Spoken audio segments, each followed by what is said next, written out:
Assalamualaikum warahmatullahi wabarakatuh. Selamat pagi, siang, atau sore semuanya. Selamat datang kembali pada mata kuliah Fisiologi Ternak yang kali ini kita akan membahas tentang abnormalitas fisiologi ternak yang disebabkan karena stres.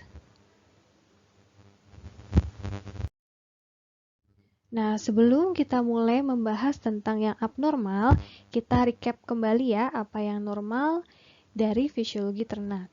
Dari gambar-gambar yang ada di slide ini, secara umum kita sudah bisa menggambarkan kira-kira mana yang secara fisiologi normal dan mana yang secara fisiologi itu ada abnormalitas. Kalau kita lihat gambar paling kiri, ini adalah gambar sapi yang terlihat badannya segar, wajahnya juga segar, matanya terbuka dengan berbinar-binar. Sedangkan yang di bagian bawah kita bisa lihat sapinya ini dia dalam tanda kutip deprok begitu nggih. Kemudian rusuknya terlihat hampir keseluruhan, sakrumnya juga terlihat menonjol yang menandakan bahwa sapi ini dalam keadaan yang sangat kurus, kemudian bahkan kesulitan untuk berdiri. Ketika dalam kondisi ini pasti ada gangguan fisiologinya. Pun sama dengan kedua gambar yang di sebelah kanannya. Kita bisa melihat gambar di atas ada babi yang dia terlihat ceria, badannya sehat, bersih, kemudian juga bisa berdiri tegak, dan ayam juga terlihat bisa berdiri tegak, bulunya rapi, sedangkan gambar yang di bawah kita lihat ya, babinya ini kurus, kemudian dia tidak bisa bangun, matanya terpejam dan kotor. Begitu juga dengan ayam yang di sebelah kanan bawah ini terlihat dia bulunya kusam, kotor, kemudian kalau orang Jawa bilang jeginggri gitu ya, jadi bulunya berdiri. Hal ini menandakan bahwa secara fisiologi itu terjadi gangguan.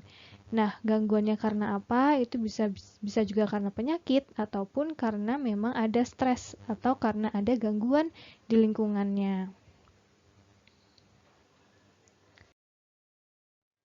Nah, ini adalah indikator-indikator dari kondisi fisiologi.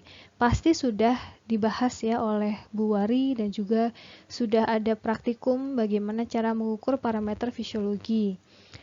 Ini sangat penting untuk selalu kita tanamkan dalam pikiran kita bahwa fisiologis itu harus dilihatnya dari parameternya. Kalau untuk temperatur, kemudian heart rate atau pulsus dan juga rate respiration, itu pasti sudah tahu semua ya. Temperatur setiap hewan itu berapa rentang normalnya, begitu juga dengan pulsus dan frekuensi nafas.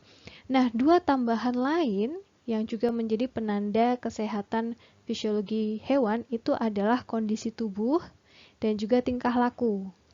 Nah, untuk kondisi tubuh biasanya kita gunakan yang disebut BCS atau Body Conditioning Score. Jadi kita membuat penilaian terhadap kondisi si tubuh ternaknya. Hewan itu biasanya dinilai BCS-nya 1 sampai 5. 1 itu biasanya sangat kurus dan 5 itu sangat gemuk. Hewan sehat biasanya berada di rentang ketiga sampai keempat. Ciri-cirinya yang bisa kita lihat itu biasanya dari tulang rusuknya.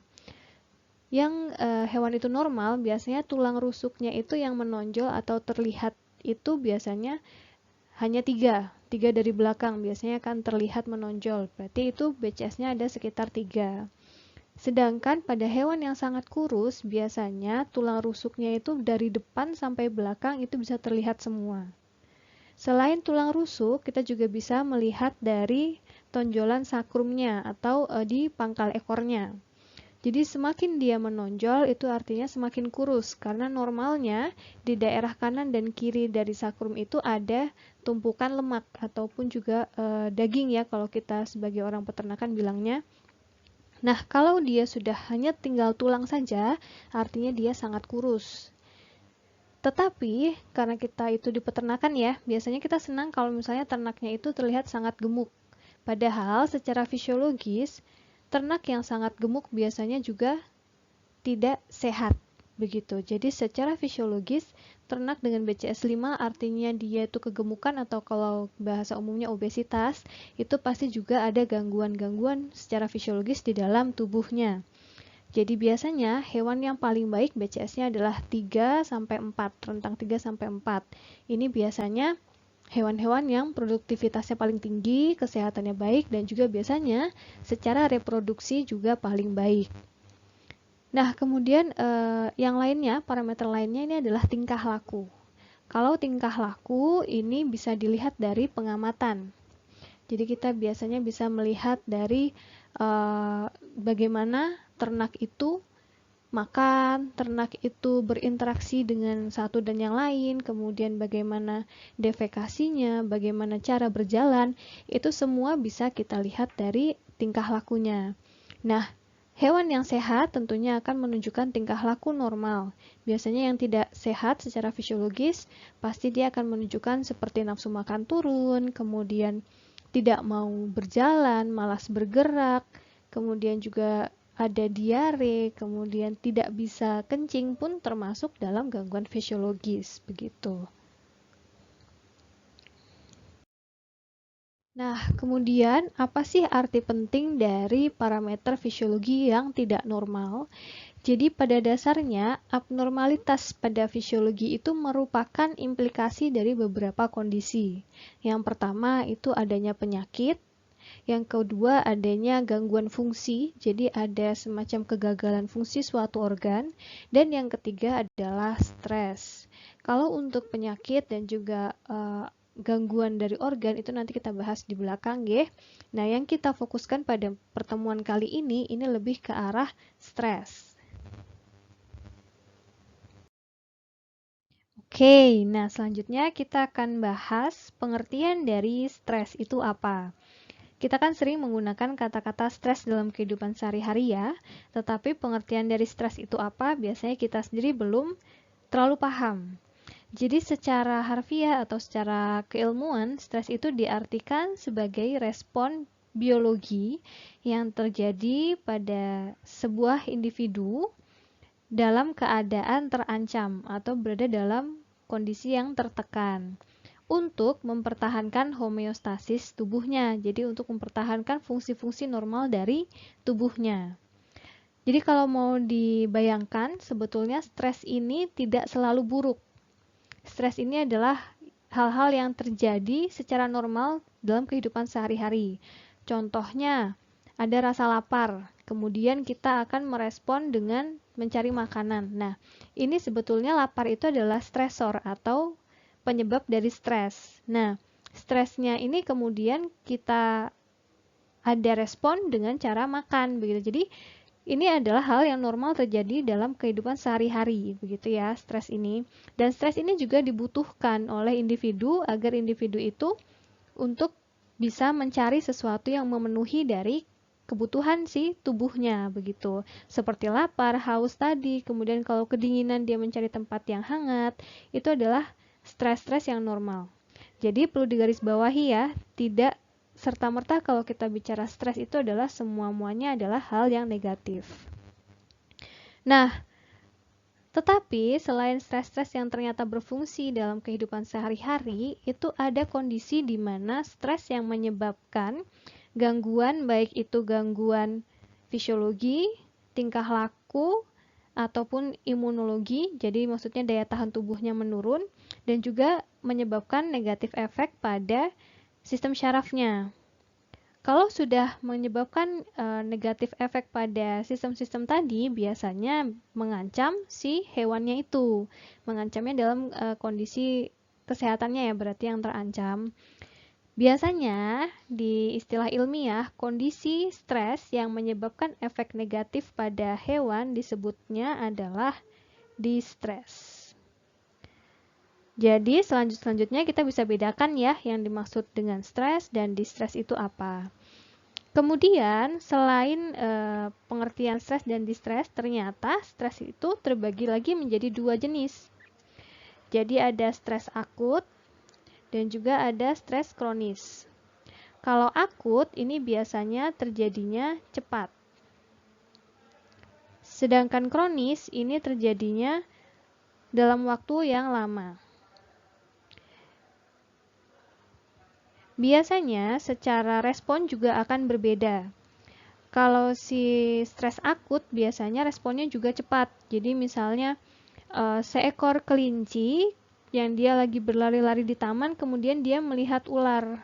Nah, dia itu ketika melihat ular akan merasa terancam. Ketika merasa terancam, maka dia akan lari atau kabur. Nah, itu adalah salah satu respon dari stres akut begitu ya. Jadi langsung terjadi. Itu kalau kita lihat dari tingkah lakunya. Sedangkan kalau yang kronis, biasanya ini terjadinya secara terus-menerus. Stresnya terjadinya dalam waktu yang lama sekali. Contohnya misalnya kelinci tadi ya. Kelinci tadi kita kandangkan. Nah, kandangnya kita letakkan berdekatan dengan kandang anjing misalnya. Karena kelinci ini kan dia herbivora, dia memiliki rasa takut biasanya terhadap karnivor. Nah, karena hal ini terjadi terus-menerus setiap hari, misalnya dia hidup sampai 3 bulan atau 4 bulan, maka stresnya ini disebutnya kronis. Jadi, biasanya secara tingkah laku tidak terlihat nyata sekali, tetapi sebetulnya di dalam tubuhnya secara fisiologis itu banyak perubahan yang terjadi. Nah, kita bahas lebih lanjut tentang distres ya. Distres ini biasanya bisa kita lihat dari beberapa indikator, termasuk indikator tingkah laku, endokrin ini adalah hormon, kemudian imunologi, berarti kita lihatnya dari daya tahan tubuhnya, biasanya yang distres itu lebih mudah sakit daripada hewan normal, dan juga dari ciri-ciri yang muncul akibat adanya respon dari sistem syaraf autonom. Yang dimaksud dengan respon dari sistem syaraf autonom ini misalnya contohnya pada saat seekor kelinci itu ketakutan, biasanya dia akan gemeteran begitu ya. Jadi dia akan menunjukkan ekspresinya gemeteran. Nah, ini artinya ada respon dari syarafnya begitu. Jadi misalnya dia ketakutan, dia akan gemeteran begitu.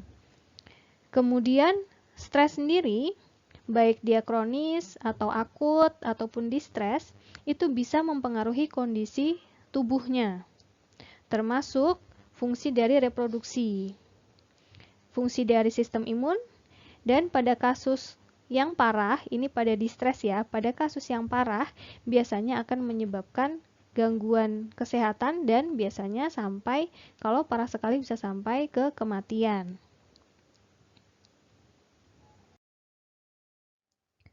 Nah, ini adalah respon-respon fisiologinya.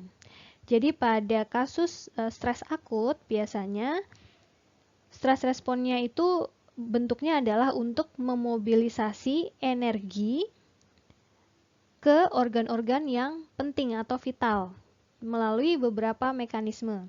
Mekanisme yang pertama ini adalah takikardia. Takikardia ini adalah kenaikan denyut jantung. Kemudian yang kedua, karena berhubungan dengan denyut jantung biasanya respirasi pun ikut naik, frekuensi respirasi. Yang ketiga juga kenaikan dari metabolisme glukosa. Jadi ketika stres, biasanya glukosa-glukosa yang ada dalam tubuh itu akan segera dimetabolisme dan dikirimkan ke organ-organ yang membutuhkan. Misalnya ketika dia kaget, dia harus segera berlari, nah biasanya langsung mobilisasi ke otot, biasanya lewat jantung kan, tapi untuk memindahkan si zat-zatnya, maka dari itu jantung juga ikut mendapatkan pekerjaan tambahan dan dia juga turut mengkonsumsi glukosa yang dimetabolisme ini. Kemudian yang keempat yang terjadi ini biasanya mulai ada produksi dari isomer glukokortikoid. Isomer glukokortikoid ini adalah zat-zat yang merangsang pembentukan dari hormon stres. Hormon stres itu biasanya adalah kortisol pada mamalia. Kalau pada ayam biasanya namanya kortikosteroid, tapi sama-sama terbuatnya dari glukokortikoid ini. Jadi, salah satu indikator hewan itu stres atau tidak bisa kita lihat dari kandungan yang ada di dalam darahnya. Karena biasanya si hormon stres ini akan dilepaskannya ke darah, begitu. Nah, sedangkan pada stres yang kronis atau dia adalah waktu yang lama terjadinya, ini biasanya yang terlihat adalah adanya peningkatan dari si glukokortikoid ini atau si hormon stres tadi yang terjadinya lama. Jadi kadar glukokortikoid yang tinggi dalam darah dalam waktu yang cukup lama. Nah, adanya glukokortikoid ini di dalam darah biasanya ini akan menyebabkan gangguan dari kerja si HPA dan juga organ-organ lain. HPA ini adalah hypothalamic pituitary adrenal axis, yang dia adanya di hipotalamus di otak. Sebetulnya si hipotalamus ini adalah yang menghasilkan si hormon stres atau kortisol. Kenapa kok adanya glukokortikoid dalam waktu lama dalam darah itu justru bisa menyebabkan gangguan pada organ yang menghasilkan hormon stres? Itu karena ketika organ itu terus-menerus dirangsang untuk membentuk hormon stres, biasanya ada yang namanya batasan, ada yang namanya threshold. Jadi, ketika sudah mencapai batas tertentu, kalau orang mau gampang bilang ya, ada yang namanya kelelahan organ. Jadi organnya sudah kelelahan untuk menghasilkan kortisol itu. Tetapi sebetulnya yang terjadi adalah karena dia terlalu sering mendapatkan rangsangan dari GC, dari glukokortikoid untuk menghasilkan kortisol, lama-lama dia menaikkan sendiri ambang untuk menghasilkan kortisolnya. Jadi misalnya cukup 10 glukokortikoid biasanya sudah menghasilkan kortisol sebanyak 10 juga. Tetapi ketika terus-terusan dia mendapatkan 10 glukokortikoid, lama-lama organ ini dia akan beradaptasi yang akhirnya akan menyebabkan dia kalau 10 artinya biasa aja begitu. Jadi dia justru ketika mendapatkan rangsangan sebanyak 10 glukokortikoid, dia tidak akan menghasilkan kortisol lagi. Jadi harus 15 atau 20 glukokortikoid baru dia akan bereaksi menghasilkan si kortisol begitu. Jadi kalau orang bilang namanya kelelahan organ begitu ya. Nah, si hormon stres tadi dan glukokortikoid ini tidak hanya mempengaruhi dari si HPA ini, tetapi juga dari organ-organ reproduksi utamanya. Organ reproduksi ini biasanya sangat berhubungan dengan kerja hormon juga di hipotalamus. Nah, ketika mereka itu terlalu lelah atau terus-terusan menghasilkan kortisol, biasanya hormon-hormon untuk hormon reproduksinya itu tidak diproduksi. Jadi ada feedback negatif dari hormon stres terhadap hormon reproduksi. Begitu. Nah, sumber-sumber dari stres itu disebutnya stresor ya. Stresor yang menyebabkan stres itu biasanya dibagi menjadi dua secara umum. Ada yang biotik dan ada yang abiotik. Untuk membedakannya, biotik ini biasanya yang berhubungan dengan si makhluk hidupnya. Jadi apa yang terjadi di dalam tubuh si makhluk hidup. Sedangkan abiotik ini biasanya terjadi pada yang bukan makhluk hidup, artinya biasanya di lingkungan sekitarnya, tetapi mempengaruhi si hewan tersebut. Nah, ini adalah beberapa contoh stresor biotik. Ini contohnya adalah rasa lapar, kemudian rasa haus, dan juga penyakit. Jadi, stresor biotik ini semuanya adalah hal-hal yang terjadi dalam tubuh hewannya. Sedangkan yang stresor abiotik ini biasanya berhubungan dengan lingkungan. Nah, stresor abiotik sendiri kita bisa bagi menjadi dua. Yang pertama yang berhubungan dengan environmental challenge, jadi tantangan yang ada di lingkungan sekitar. Dan yang kedua yang berhubungan dengan tingkah laku ataupun pergerakan. Jadi adanya restriksi pergerakan dari si hewan itu. Nah, kalau misalnya kondisi lingkungan yang menjadi stresor itu, contoh-contohnya ada suara yang dia itu suara tidak natural, kemudian cahaya juga, dan juga kondisi suhunya. Yang dimaksud dengan suara-suara yang tidak natural itu contohnya misalnya ketika kita menempatkan kandang sapi itu berdekatan dengan jalan raya. Nah, berdekatan dengan jalan raya artinya akan menyebabkan mereka sering mendengar suara-suara kendaraan yang lewat ya. Jadi ada suara truk, suara bis, suara mobil, motor. Nah, itu menyebabkan mereka stres karena suara-suara yang unnatural begitu. Jadi suara-suara yang tidak seharusnya ada di tempat mereka. Begitu pula dengan cahaya yang unnatural. Ini contohnya misalnya di hewan display begitu ya. Misalnya kambing di tempat wisata begitu atau domba gitu ya.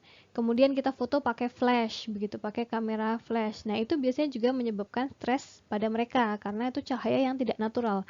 Seharusnya tidak ada di cahaya mereka. Selain itu juga misalnya pada kandang yang dia itu berdekatan dengan penduduk begitu ya. Berdekatan dengan rumah penduduk atau dikelilingi dengan rumah penduduk yang kalau malam hari itu banyak lampu-lampu yang nyala. Akhirnya pada malam hari pun juga terang begitu. Nah, kondisi seperti ini adalah kondisi yang tidak natural untuk hewan, tidak alami untuk mereka, karena seharusnya tetap ada siang, ada malam, ada gelap, ada terang begitu. Ini juga bisa menyebabkan stres, termasuk dengan suhu. Suhu ruangan yang terlalu panas ataupun ketika suhu terlalu dingin, ini juga menyebabkan stres pada hewan begitu ya. Nah, kalau yang confinement specific challenge, ini biasanya berhubungan dengan pergerakan dari si hewannya. Ini contoh-contohnya nih karena adanya yang pertama ada restricted of movement, jadi adanya pergerakan yang terbatas. Misalnya pada sapi yang dikeluh atau misalnya anjing yang dirantai, jadi pergerakannya sangat terbatas. Kemudian yang kedua ini lack of retreat space of or refugia. Jadi ini yang dimaksud adalah kurangnya tempat mereka untuk bersembunyi atau tempat mereka untuk mencari kenyamanan saat berada di bawah tekanan. Contohnya misalnya kita gembalakan sapi atau kambing di padang rumput, terus kita pagar gitu ya. Jadi misalnya kita pelihara mereka secara ekstensif di luar, tapi ada tetap batas pagar, tetapi mereka tidak punya tempat berteduh. Ketika mereka itu merasa kepanasan, tidak ada tempat berteduh. Ketika mereka kehujanan, tidak ada tempat untuk berteduh. Nah, ini juga merupakan penyebab stres begitu. Atau contoh yang kedua misalnya pada kelinci. Kelinci kan dia termasuk takut sekali ya pada hewan-hewan predator seperti anjing ataupun kucing pun kadang-kadang mereka juga takut. Nah, ketika mereka dikandangkan dengan kandang yang sangat terbatas, hanya kandang yang tertutup besi begitu ya, hanya dari jeruji besi, tidak ada tempat lagi untuk sembunyi atau tidak ada semacam kasur untuk mereka atau misalnya tempat mereka untuk kabur dari predator, biasanya akhirnya stres juga. Jadi ketika pelihara kelinci sebaiknya tetap ada seperti wadah gitu ya. Biasanya ya hanya kotak ataupun kadang-kadang ada tuh yang jual juga rumah-rumahan kelinci untuk mereka ketika ada rasa takut mereka bisa kabur, bisa lari dan sembunyi. Kemudian yang ketiga ini karena adanya less opportunity to express natural behavior. Yang dimaksud adalah karena mereka tidak bisa menunjukkan tingkah laku normalnya. Jadi karena mereka tidak bisa bergerak dengan luas, kemudian mereka terbatasi dengan ruang, akhirnya tidak bisa menunjukkan ekspresi normalnya. Ini contoh mudahnya ya, misalnya seekor domba itu diletakkan di kandang terpisah dari kawanannya. Normalnya domba ini adalah hewan yang sosialnya tinggi, jadi mereka berkelompok biasanya hidupnya. Ketika mereka dipisahkan, maka si hewan ini akan merasa stres karena dia tidak bisa bertingkah laku sosial terhadap teman-temannya, tidak bisa menunjukkan tingkah laku interaksi dengan teman-temannya. Nah, ini bisa menyebabkan stres. Oke, kita akan masuk respon fisiologi yang lebih detail lagi ya, bagaimana tubuh atau otak itu bereaksi terhadap stres. Jadi, secara umum, itu di otak itu ada 3 sistem yang bekerja, atau di sistem syaraf itu ada 3 sistem yang bekerja dalam proses stres. Jadi, respon stres. Yang pertama itu di sistem limbik, kemudian sistem syaraf simpatetik, dan juga HPA axis tadi ya, hipotalamus pituitary adrenal axis. Nah, ini mereka bertiga ini bekerja bersama-sama untuk menghasilkan respon stres yang sesuai yang dibutuhkan. Jadi organ targetnya itu ini ada medula di sini, kemudian ada pituitary di sini. Begitu. Nah, yang terjadi yang perlu kita sangat perhatikan utamanya adalah ini. Hasil-hasil yang terbentuk atau hormon-hormon yang terbentuk dari stres respon itu. Yang pertama adalah kortisol dan ada adrenal. Walaupun ini boleh dibaca ya. Di atas ini juga ada macam-macam mekanismenya. Jadi misalnya di limbic system berarti dia ada hubungannya dengan hipokampus dan amigdala. Ini bagian dari otak. Kemudian nanti dia pindah ke hipotalamus. Hipotalamus nanti berhubungan dengan glandula pituitary, kemudian korteks adrenal, masuk ke medula, nanti dia akan menghasilkan kortisol, ada adrenal, dan Na ini noradrenalin. Ini dihasilkannya oleh si medula adrenalin. Nah, semua zat-zat ini nanti akan dikirimkan ke organ target. Organ targetnya nanti bisa misalnya di otot untuk kabur, atau misalnya di reproduksi untuk mengurangi kegiatan reproduksi, atau misalnya nanti di jantung untuk meningkatkan denyut jantung, atau di paru-paru begitu ya. Jadi target organnya ini macam-macam. Dan nanti dia akan menghasilkan adaptasi tingkah lakunya. Adaptasi tingkah lakunya misalnya ada rasa takut, dia bisa lari. Misalnya ada lapar, nanti dia bisa makan. Misalnya kedinginan, dia bisa mencari tempat untuk mencari tempat yang hangat, atau bahkan menggigil. Ini menggigil termasuk efek dari stres ya. Jadi ini adalah tingkah laku yang akan muncul dari kinerja 3 sistem ini. Sistem limbik, sistem syaraf simpatetik, dan juga HPA aksis atau hipotalamus pituitari adrenal aksis. Begitu ya. Ini skema sederhananya sebetulnya. Ini kalau mau lebih susah lagi ada, tapi sederhana yang ribet begitu ya. Tapi yang perlu diketahui ini aja. Jadi adanya kortisol, noradrenalin, dan adrenalin ini yang dibawa ke target organ tadi. Bisa jantung, paru-paru, otot, bisa mata, telinga, itu juga bisa.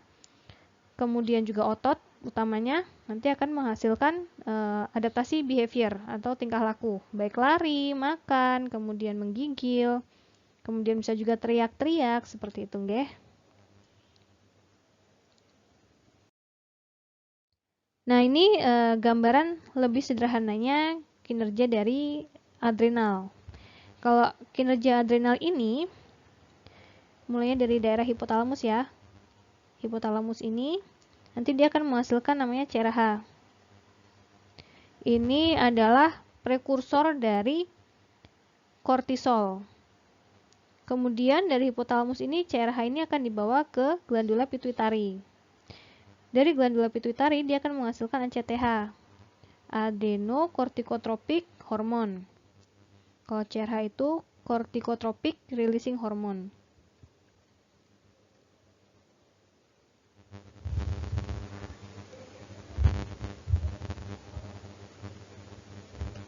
Kalau ACTH berarti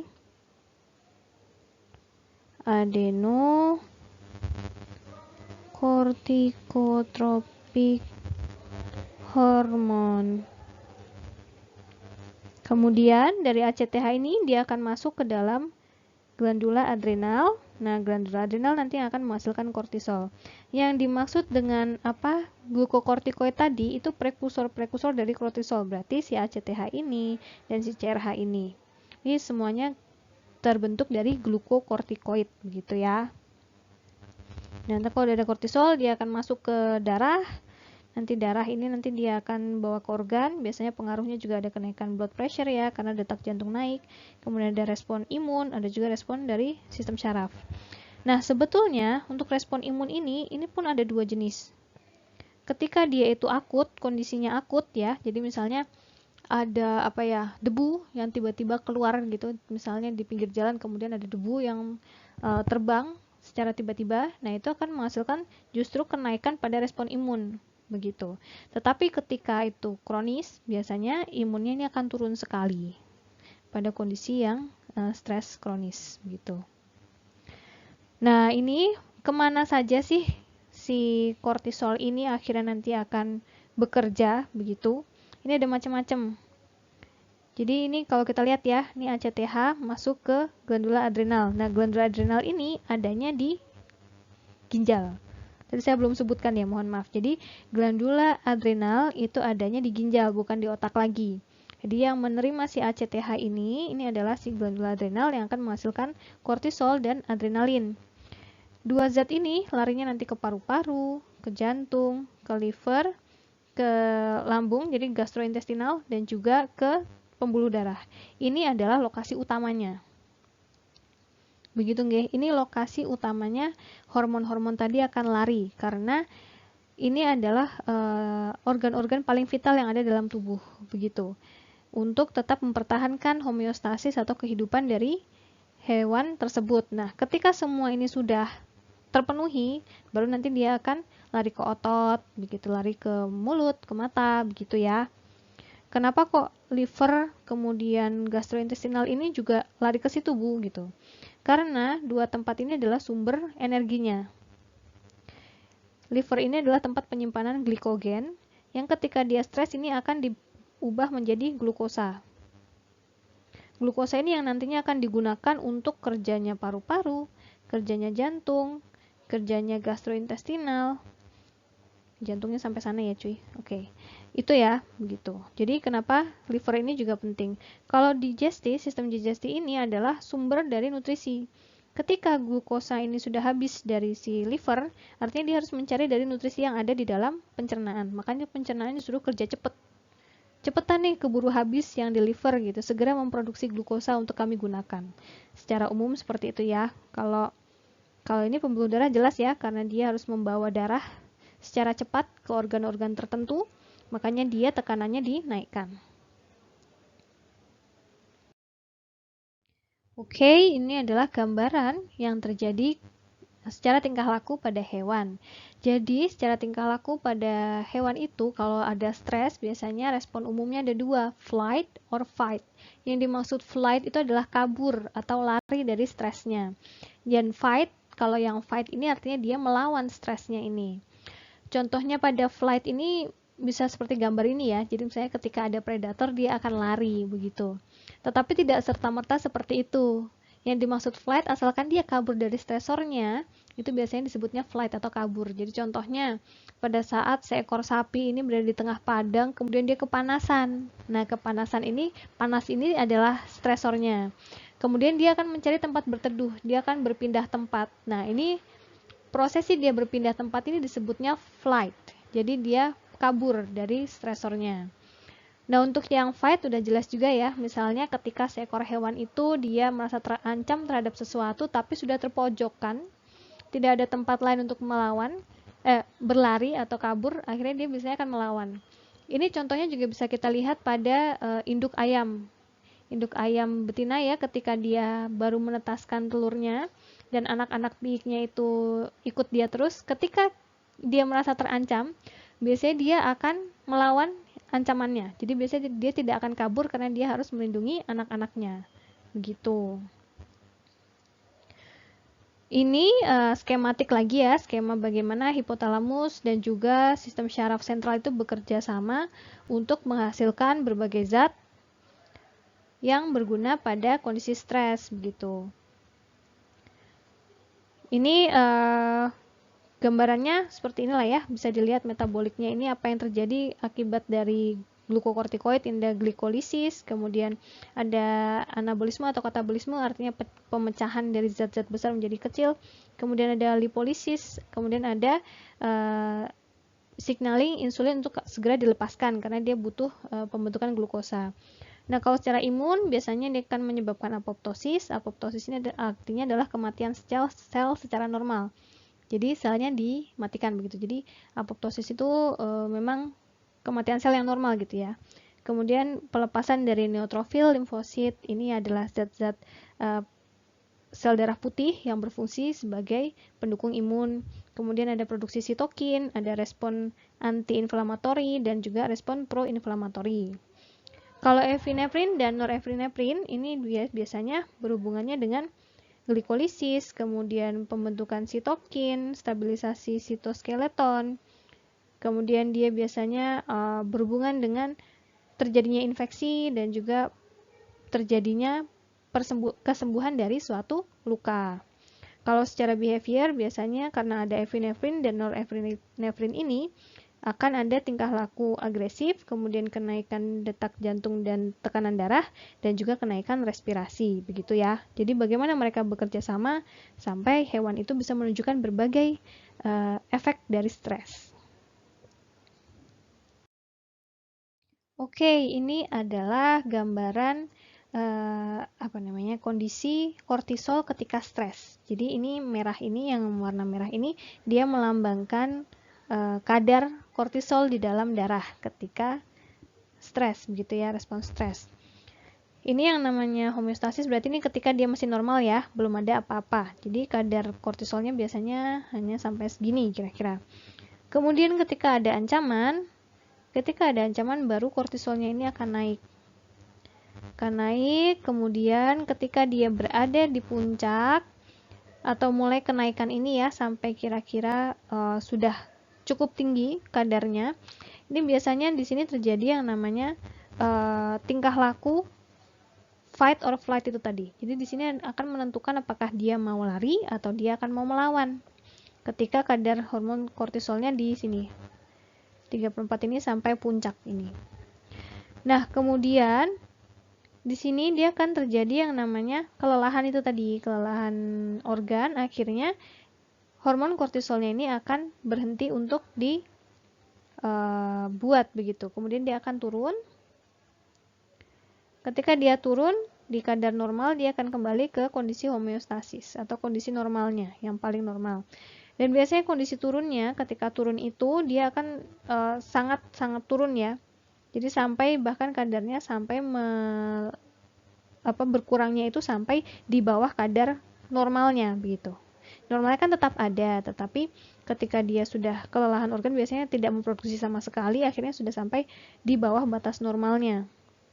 Kemudian nanti dia akan kembali lagi ke homeostasis. Ini yang terjadi pada kortisol ya, yang ada di dalam darah. Tetapi pada saat chronic stress atau stres yang kronis, ini biasanya kadar kortisolnya dia tidak langsung menurun. Karena stresnya ada terus-menerus, dia akan diperpanjang. Begitu, jadi prolong.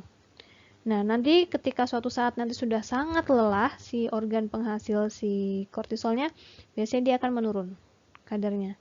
Tapi menurunnya ini bukan karena stresnya hilang. Kalau di sini kenapa dia bisa menurun? Ini karena stresnya hilang pada akut ya. Jadi sumber stresnya hilang.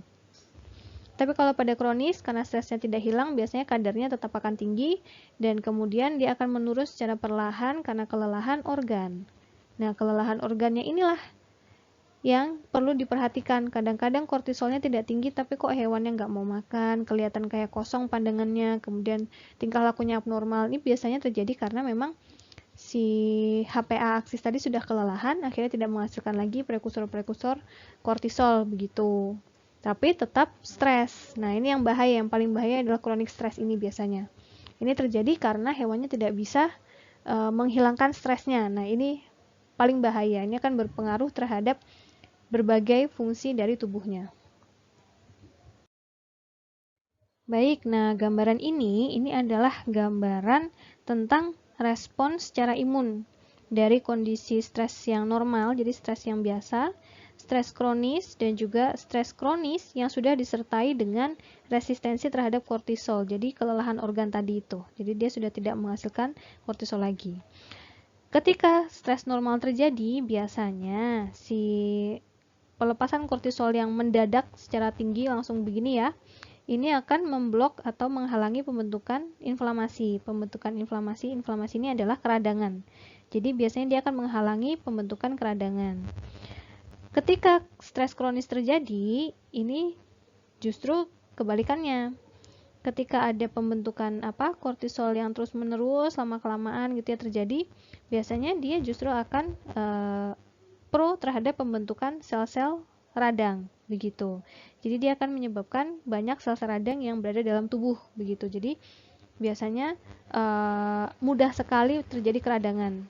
Tapi ini juga merupakan respon dari tubuhnya untuk menghalangi berbagai penyakit. Jadi sebetulnya radang itu tidak selalu jelek. Radang itu misalnya kayak panas, kemerahan gitu ya. Itu biasanya adalah respon dari tubuh untuk menghalangi penyakit-penyakit atau agen bakteri, virus lain agar tidak bisa tumbuh di tempat tersebut begitu. Jadi ini belum tentu jelek, ada si inflammatory respon ini. Kalau yang pada respon normal ini biasanya pada akut ya. Ini bisa kita bayangkan ketika kita itu jatuh dari motor. Mungkin yang pernah jatuh dari motor atau sepeda pertama kali, biasanya kita tidak akan merasakan sakit. Kita nggak akan kerasa ada luka gitu, kita tidak akan tahu pertamanya. Ini yang terjadi karena memang diblok inflamatorinya. Dan karena ada adrenalin, itu biasanya juga akan memblok sistem syaraf yang merangsang rasa sakit itu tadi. Jadi adrenalin tadi fungsinya pokoknya gimana caranya cepat organ-organ vitalnya itu tetap dapat glukosa, tetap bisa hidup begitu. Nah, lama-kelamaan, tapi pada kasus chronic stress ya bisa kita bayangkan kalau udah lama tuh stresnya, itu justru inflamatorinya ini akan terbentuk gitu. Jadi contohnya misalnya kita udah jatuh dari motor, lama-kelamaan, kerasa juga ya sakit ya di dengkul misalnya, terus kelihatan baru ada luka merah. Nah, itu bisa jadi karena contoh chronic stress tadi ini.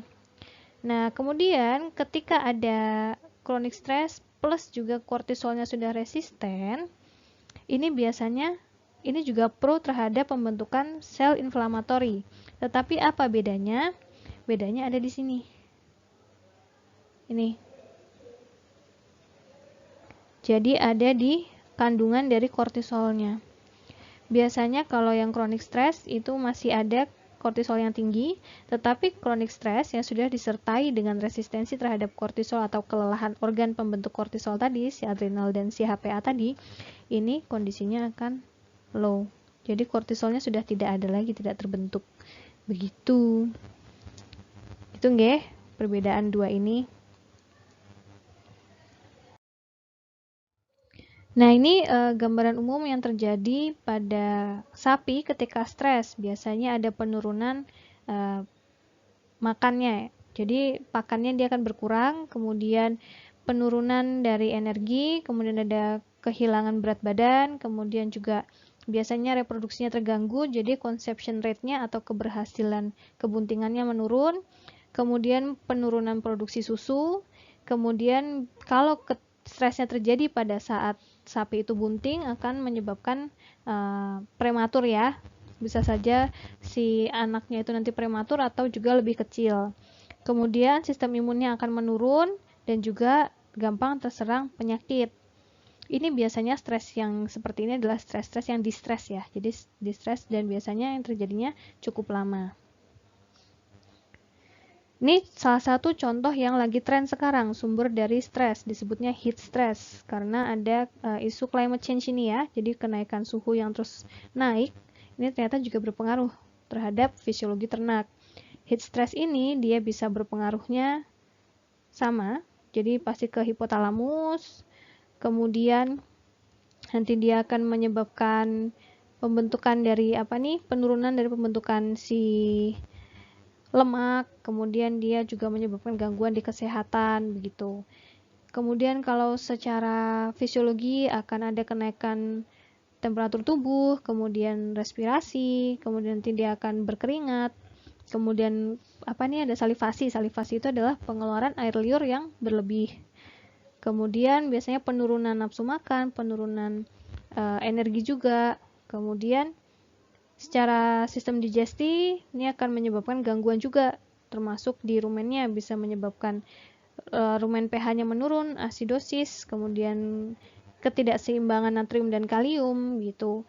Dan ini kalau nutrisinya saja tidak terpenuhi secara maksimal, pasti juga pembentukan susunya akan menurun.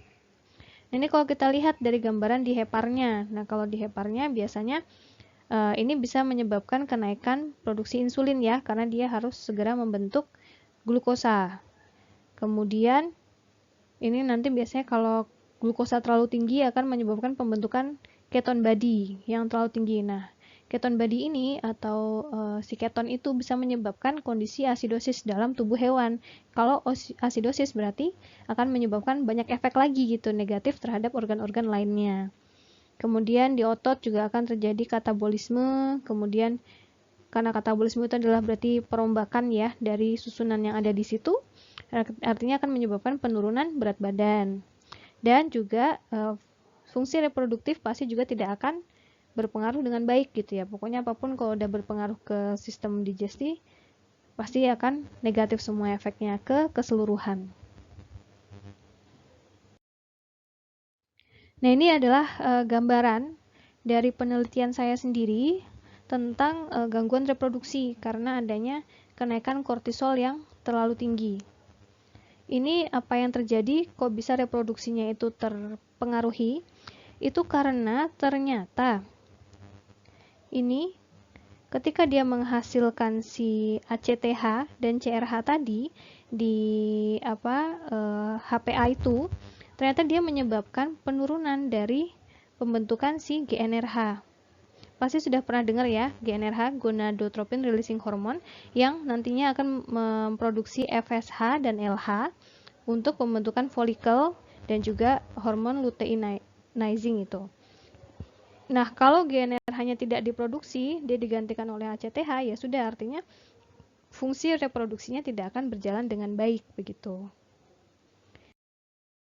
Nah, ini penelitian saya pada dugong.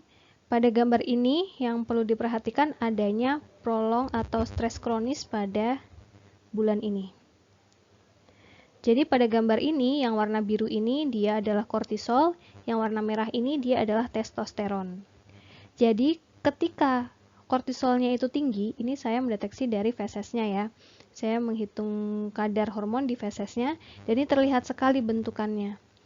Ini stresnya berarti kira-kira mulai dari September sampai Desember. Ini sudah dikatakan kronis ya. Ketika si kortisol ini tinggi, ternyata dia ini berbanding terbalik dengan si testosteronnya. Jadi misalnya dilihat ya, gambarannya di sini, di sini. Ketika si kortisolnya itu dia naik, testosteronnya turun. Ketika kortisolnya turun, testosteronnya naik. Ini artinya pembentukan kortisol ini berefek negatif terhadap pembentukan testosteron. Makanya kita harus memperhatikan terus hewan kita biar jangan sampai dia itu mengalami stres. Nah, ini beberapa indikator dari tingkah laku. Jadi ada yang namanya tingkah laku abnormal. Ini bisa kita lihat ya pada beberapa hewan. Contohnya ini pada babi itu ada yang namanya tail biting, atau dia biasanya gigitin ekor temennya. Kemudian kalau pada calf, pada anak sapi atau pedet, biasanya lidahnya diputer-puter. Jadi tongue rolling gitu ya, kayak gambar ini, tapi terus-menerus begitu. Kemudian juga intersuckling. Jadi misalnya dia seperti nyusu ke induknya tapi nggak di induknya gitu. Jadi seperti kayak menyedot sesuatu tapi bukan di induknya. Jadi kayak di misalnya ya di udara aja gitu ya. Kalau pada kuda biasanya ini namanya creep biting dan sucking. Ini kalau kondisi stresnya dua ini. Creep biting itu artinya dia akan menggigiti pinggiran dari kandangnya, dari pagar di kandangnya. Ini salah satu tanda stres pada kuda. Sedangkan kalau pada ayam ini ada feather pecking ya, atau dia matukin temennya sampai bulunya itu tercabut, dan juga head shaking atau dia terlalu sering menggeleng-gelengkan kepalanya. Nah, gejala-gejala ini sebetulnya disebut sebagai behavior yang abnormal, dan juga ada yang disebut sebagai stereotypy. Stereotypy ini itu adalah tindakan yang dilakukan berulang kali tanpa ada tujuannya. Seperti misalnya dia anak sapi tadi gitu ya, dia lidahnya di rolling terus, kemudian dia kayak nyedot-nyedot di udara, itu kan tidak ada fungsinya, tapi dilakukan berulang kali. Nah, ini adalah cara mereka mengekspresikan stresnya. Nah, ini juga mengindikasikan bahwa ada welfare ini kesejahteraan yang buruk begitu. Baik, materinya sudah selesai alhamdulillah. Semoga yang saya berikan bisa memberikan sedikit tambahan ilmu kepada adik-adik semua. Dan untuk diskusi kita lanjutkan setelah ini. Wassalamualaikum warahmatullahi wabarakatuh.